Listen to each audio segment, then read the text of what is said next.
People are always showing you who they are, if you know what to look for. Every person you meet is a walking signal tower, broadcasting their intentions, fears, strengths, and even their secrets. The problem? Most people are too distracted, too reactive, or too wrapped up in themselves to decode the message. But if you learn to see, not just look, if you train yourself to read, not just hear, then you gain an edge most people never will. You become unshakable in a room full of chaos. That's the power of behavioral intelligence, and that's exactly what I'm going to teach you today. I want to introduce you to something I call the animal wheel, a simple but powerful tool that categorizes human behavior into 4 key types. It's not about labeling people, it's about understanding patterns. When you know the pattern, you can predict the moves. Whether you're leading a team, navigating relationships, or dealing with high-pressure conversations, this wheel becomes your compass. Let's start with the lion. You know this one. The lion walks in with a presence. They speak with purpose. They want results. They don't like excuses. They dominate, not because they're mean, but because they're wired for control. You'll spot a lion by their directness, by the way they own space. They don't wait for permission. If you're too soft, too slow, too unsure, they'll bulldoze right over you. But here's the secret. Lions respect strength. If you speak clearly, hold your frame, and get to the point, they will listen. Lions test you, not to hurt you, but to see if you can run with them. Then there's the owl, quiet, precise, thoughtful. They aren't impressed by flash or emotion. They want logic, details, and time. You'll notice them sitting back, watching, analyzing. They ask questions that feel surgical. Don't try to rush an owl. Don't expect them to trust you just because you feel good about something. You win them with clarity and consistency. If you're emotional, unstructured, or scattered, you'll lose them. But if you slow down, bring data, show your homework, you'll earn their trust. Owls are not cold. They're cautious. And when they finally commit, they're fiercely loyal to what makes sense. Now, the dolphin. The heart of the room, the connector. They care deeply about harmony, inclusion, and emotional safety. Dolphins are the ones who check in with others, who feel the tension before a word is spoken. You'll hear them say things like, "I just want everyone to be okay." They don't respond to pressure. They shut down. With dolphins, you need to soften your edge. Show empathy. Listen without fixing. If you try to dominate them, you'll lose them. But if you acknowledge their feelings and invite them in, they'll become your greatest ally. They aren't weak, they're intuitive. And in moments of stress, their emotional radar can spot things logic never will. And finally, the fox, the strategist, the skeptic. Foxes watch everything. They trust patterns, not promises. They rarely speak first, but they're always calculating. If a fox feels something's off, they'll withdraw, test you, maybe even challenge you, not to attack, but to protect themselves. You can't fool a fox. You need to show up real or not at all. Authenticity is everything. Don't try to impress them. Don't oversell. Foxes respect people who stay grounded, who mean what they say and back it up with action.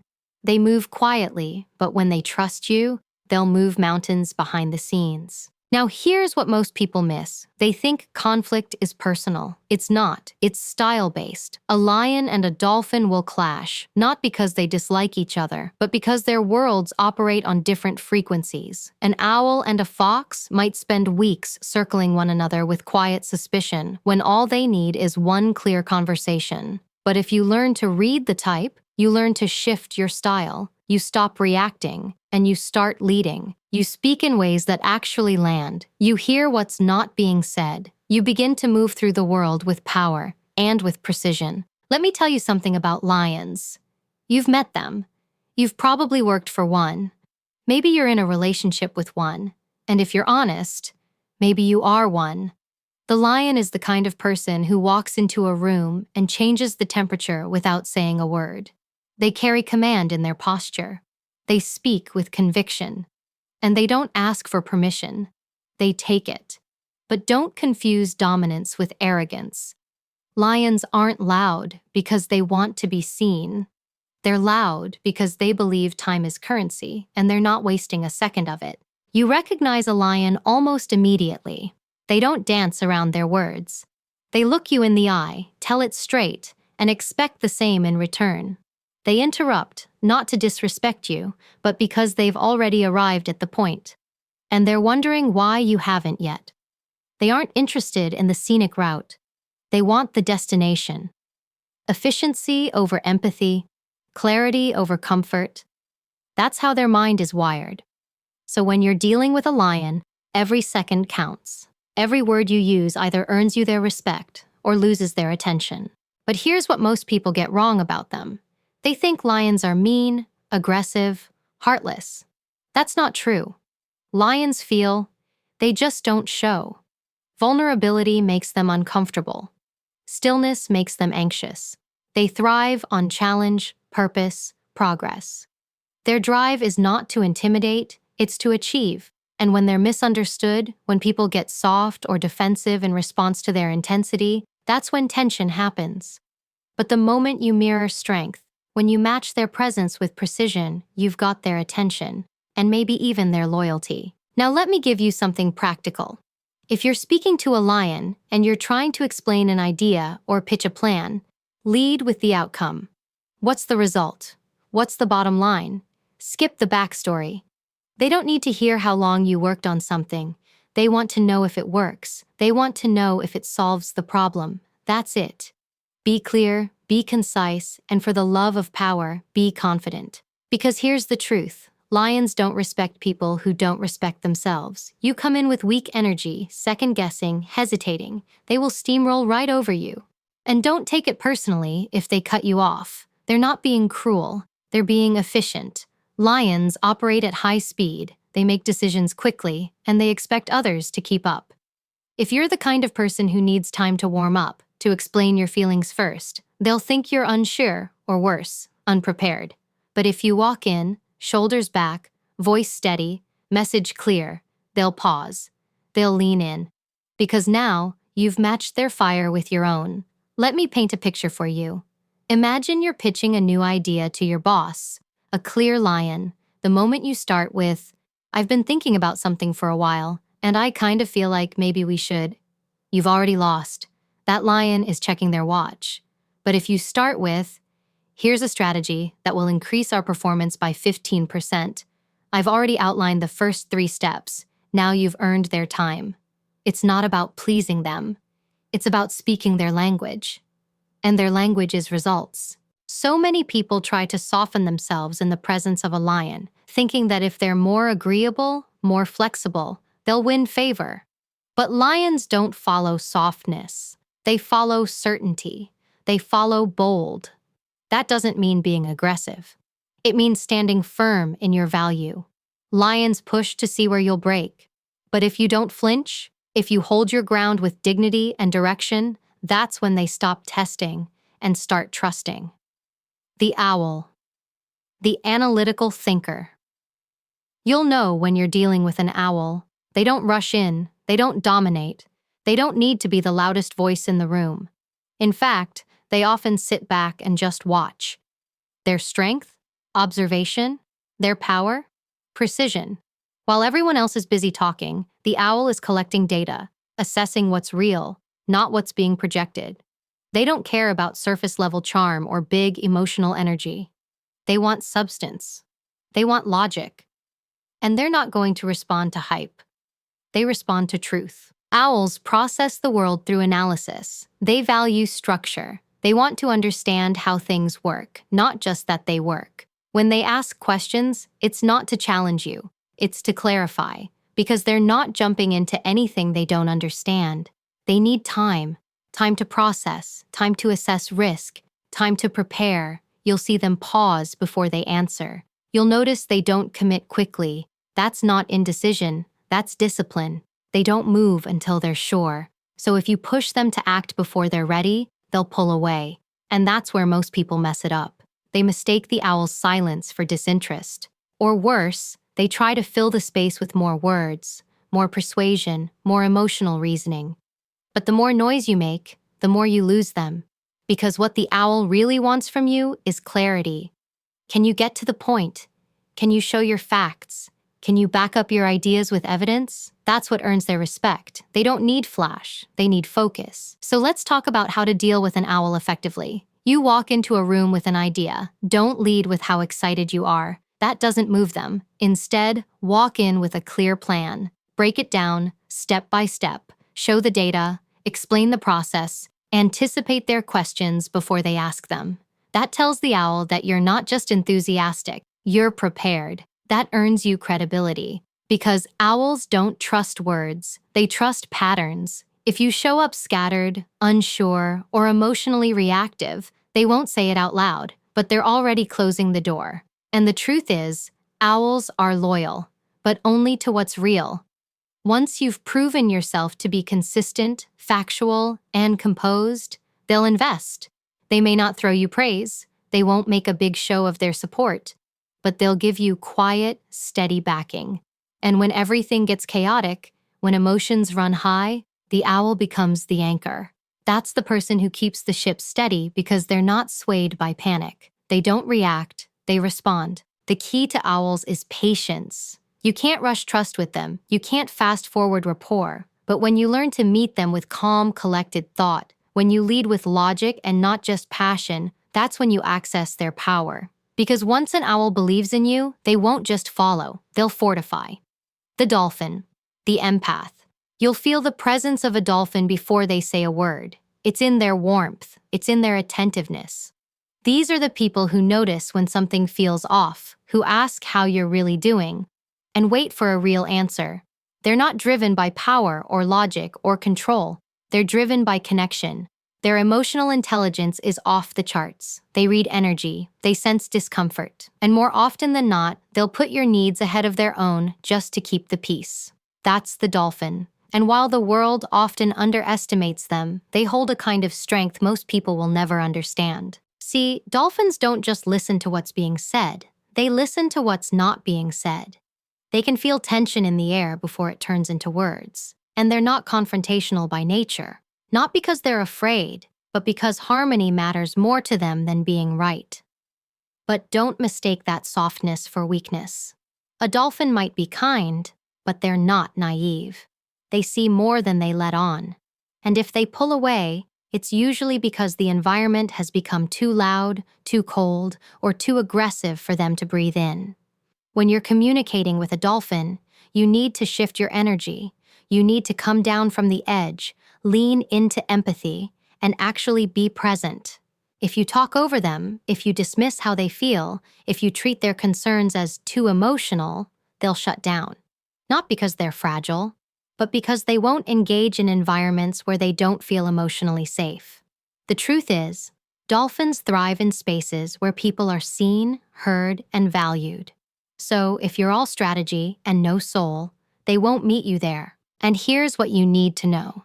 Dolphins are your glue people. They hold teams together. They sense when something's off in the group, when someone's struggling in silence, when the vibe has shifted. They might not always speak it out loud, but they'll carry the weight of everyone's feelings until they crash. That's why, in leadership, in families, in relationships, you must protect your dolphins. They give so much, often without being asked, and if you're not paying attention, they'll burn out in silence. So how do you support them? How do you speak their language? Start by slowing down. Ask real questions, and actually care about the answers. Acknowledge what they're feeling, even if you don't fully understand it. Don't minimize. Don't mock. And never use their sensitivity as a weapon, because once you do, the dolphin retreats, and they won't come back the same. But if they feel safe with you, if they know you value their heart as much as their mind, they will show up for you in ways no one else can. You don't lead dolphins by force. You guide them through trust. And when they trust you, they're not just cooperative. They're committed. They'll stand by you, not out of obligation, but out of loyalty. And in moments of tension, when logic and power collide, they're often the quiet voice that brings everyone back to center. The fox, the strategic survivor. There's always one in the room who's not talking much but sees everything, the one who doesn't jump into the conversation too quickly, who waits, listens, watches. That's the fox. They're sharp, calculated, and always reading between the lines. Foxes don't need to be the center of attention. In fact, they prefer not to be. They'd rather sit on the edge of the room, gathering intel, watching how people move, how they speak, how they shift when they're uncomfortable. And once they've figured out the game, they decide whether they're playing, and if so, how they'll play it. Foxes are survivalists. They've been through enough, seen enough, to know that people aren't always who they claim to be. That's why they don't trust words. They trust patterns. They study behavior. They learn who people really are by watching how they act when no one's watching, and because of that, they're not easily fooled. You can't charm a fox. You can't talk your way past them. They've already sensed your motives long before you've said them out loud. You might think you're leading the room, but the fox is 10 steps ahead, quietly calculating the whole board. What throws most people off is that foxes are unpredictable. One moment, they seem warm, the next, guarded. One day, they're asking you deep, personal questions. The next, they're distant. It's not inconsistency, it's strategy. Foxes test people. They push and pull, not to play games, but to reveal the truth. They want to know who's real, who's solid, who's worthy of trust. Because for a fox, loyalty isn't given. It's earned through proof. And when they find someone genuine, someone who doesn't wear a mask, someone who doesn't flinch under pressure, that's when they start to open up. But get this wrong, and the fox disappears. Not with a dramatic exit, not with a confrontation. They simply detach, emotionally, mentally, strategically. And by the time you realize they're gone, they've already moved on. That's why when you're dealing with a fox, you don't fake it. You don't bluff. You don't oversell. You show up real, direct, grounded. They can sense authenticity like a sixth sense. It's not about being perfect. It's about being consistent. If your words match your actions, if your energy matches your intent, they'll clock that. And it'll matter. Now let me give you something practical. If you're in a negotiation and you sense a fox across the table, know this. They're not reacting to what you're saying. They're reacting to what you're not saying. They're noticing your body language, your hesitation, your eye movement. So don't waste time trying to impress them. Give them facts. Lay down your terms with confidence. Speak from a place of calm certainty. And when they test you, because they will, don't flinch, because that's the moment they decide whether they can trust you or not. Foxes are protective, not just of themselves, but of anything they've invested in. Their time, their energy, their loyalty. They don't open up easily, but when they do, it means something. They remember everything. Who showed up, who lied, who kept their word. And if you've earned a fox's respect, you have someone who will watch your blind spots, who will plan 10 moves ahead with you, not against you. But if you cross them, even once, rebuilding that bridge is almost impossible. Not out of spite, but because their safety always comes first, and they've learned the hard way that trust is not a gift. It's a currency. So when you step into the presence of a fox, understand that you're being assessed, not judged, but measured. They don't care about appearances. They care about patterns, behavior, energy. They may not say much, but they miss nothing. And if you can meet them where they are, without the fluff, without the performance, just you, real and sharp, that's when they engage. That's when the game shifts. Because once a fox knows you're worth aligning with, they don't just observe, they begin to act. Quietly, intelligently, and always with purpose. Conflict and alignment. Why it matters. People don't clash because they're bad. They clash because they're built differently. Most of the time, when we feel tension in a room, when we miscommunicate, when someone rubs us the wrong way, we take it personally. We think they're being difficult, cold, too emotional, too harsh, too slow. But what if it's not personal? What if it's just a different operating system? What if you're speaking one behavioral language and they're wired to hear another? That's the friction. That's what people miss. Understanding people isn't about labeling them. It's about decoding them.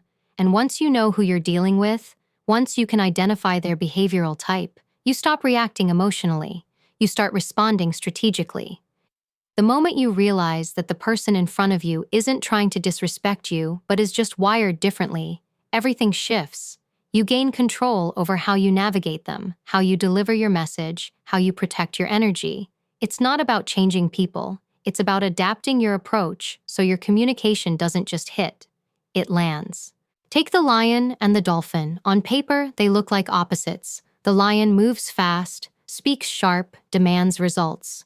The dolphin wants connection, safety, harmony. Put them in the same space without awareness, and what happens? The lion pushes harder, the dolphin retreats further. The dolphin wants to feel heard, the lion just wants to move forward. Neither one is wrong, but both are missing what the other needs. Now, if the lion learns to pause for a moment and actually acknowledge the dolphin's concern, and the dolphin learns to deliver their feedback with clarity instead of emotion. Now you've got alignment. Then you've got the owl and the fox. Both of them calculated, both of them quiet, but for different reasons. The owl steps back because they need time to analyze. The fox steps back because they don't trust easily. So when the owl needs more information, the fox may interpret that as evasion. And when the fox withholds, the owl sees that as a gap in logic. Again, not a character flaw, a misread. But once the owl understands that the fox operates on instinct and observation, and the fox realizes that the owl needs structure and transparency, that's when the real dialogue begins. Conflict without clarity creates chaos, and most people stay stuck in cycles of miscommunication because they don't take the time to decode behavior. They expect everyone to operate the way they do, but when you expect people to mirror you, you miss the point. You can't lead, influence, or protect yourself effectively if you're only seeing the world through your own lens. You have to step outside of yourself. You have to observe how other people operate, because behavior leaves clues, always. That's what makes the animal wheel so powerful. It's not a personality quiz, it's a tactical framework. It gives you the power to adjust your communication, not your character. You're not pretending, you're positioning, you're not performing, you're paying attention. There's a big difference. When you understand someone's behavioral blueprint, you don't waste energy taking things personally. You don't spin your wheels trying to fix people. You work with them. You speak in ways they receive. And that's when relationships, at work, in families, anywhere, become smoother, stronger, and smarter. And the best part? Once you begin using this in your everyday life, you start to recognize how much power there is in simply paying attention. The meeting that used to drain you? Now you know who's who in the room. The relationship that always felt tense? Now you see the pattern, not the problem. The negotiation you were afraid of? Now you have a map. This is how you move from reacting to reading, from guessing to guiding, from clashing with people to connecting with them, on purpose, with precision. So now you see it. People aren't that hard to read. They're just rarely truly observed. They walk around wearing who they are in plain sight, but most of the world is too distracted to notice, too busy reacting, too busy projecting, but not you, not anymore. Because once you learn to watch with purpose, to listen with awareness, and to move with intention, you become someone no one can easily mislead, intimidate, or manipulate. You don't just enter a room anymore. You read it. You own it. Here's the truth most people aren't ready to hear. You don't have to fix everyone to work with them. You don't have to agree with everyone to understand them. And you don't have to control everyone to lead them. That's the beauty of the animal wheel. It gives you a new lens, one that strips away the noise and reveals the truth beneath the surface. It gives you the power to stop reacting out of emotion and start responding from intelligence. Emotional control and behavioral intelligence, that's your real armor. Let me be clear. This isn't about labeling people. It's not about boxing someone in or assuming you know everything about them after 5 minutes. It's about noticing. It's about becoming fluent in behavior the way some people are fluent in language. And when you become fluent in behavior, everything changes. You start recognizing that the lion in your life isn't aggressive, they're urgent. The owl isn't cold, they're precise. The dolphin isn't soft, they're sensitive in ways that make them powerful. And the fox? They're not distant, they're discerning. See the difference? The more you understand others, the more powerfully you lead yourself. And leading yourself, that's the key. Because the first person you have to master is you. You can't expect to walk into a room and influence people if you're still triggered by tone, thrown off by attitude, or defensive when someone doesn't think like you. You have to be solid. You have to be centered. Because when your mind is sharp and your awareness is clear, people feel it. They feel that you see them, not just hear them, see them. And people trust what they feel more than what they hear. So who do you want to be? The person constantly thrown off by conflict? The one always second-guessing why someone said what they said? Or do you want to be the one who walks in with clarity, with certainty, with strength that doesn't shout but settles? That's what this tool gives you. It gives you behavioral vision. And once you have it, you can never unsee it. You stop blaming, you stop assuming, and you start leading, not just others, yourself first. And yes, sometimes you'll still be tested. A lion will try to dominate. An owl might question your process. A dolphin may retreat in silence. A fox might watch you for weeks before saying a word. But you'll know exactly who you're dealing with. You'll know how to shift, how to hold space, how to respond with power, not panic. You won't feel the need to prove, because you'll already be prepared. Let me tell you this, real strength isn't about being the loudest voice in the room. It's about being the most aware. Real confidence isn't forcing your way through. It's knowing how to read the field and move with intention. You don't need to be dominant to be powerful. You need to be clear. That's what separates leaders from reactors. That's what turns tension into trust. That's what makes someone unforgettable. Not because they demanded attention, but because they created alignment. Every interaction from this point forward is a chance to read smarter, listen deeper, and respond better. A chance to show up with presence instead of pressure. A chance to lead with strength, with grace, with intelligence. That's the level you rise to when you stop living unconsciously and start operating with awareness. That's the level where you stop being influenced and start becoming the influence. You don't need to change who you are, you just need to own who you are and understand who they are. That's the game. That's the advantage. Because the moment you understand someone's design, their instinct, their behavioral pattern, you stop trying to change them, and you start learning how to navigate them. And that's when you become the maestro, the one who doesn't just play the game, but orchestrates it, quietly, strategically, powerfully. And trust me, that version of you, unstoppable. Now the stage is yours. Watch closer, move smarter, speak with purpose, because the world isn't waiting for someone louder, it's waiting for someone clearer.